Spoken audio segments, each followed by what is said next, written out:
You know you could be the winner if you really wanted to, right? But the problem is you keep playing that what if game. What if it don't work? What if I fail? Nah, flip it. What if it does work? And what if you win? Then what? You're gonna be sitting there happy, right? You say you wanna win, but then you're scared to lose. What sense does that even make? Look, you can't talk about wanting to win and then be scared of the risk.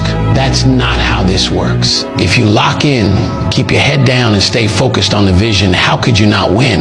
The only thing that's gonna make you lose is your own mindset, and that's all on you.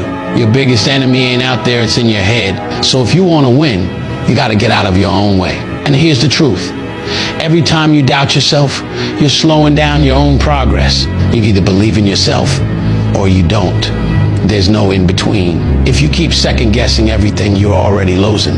But when you stop playing scared and start moving like you're built for this, you'll see everything change. So stop thinking about what could go wrong and start focusing on what's gonna go right.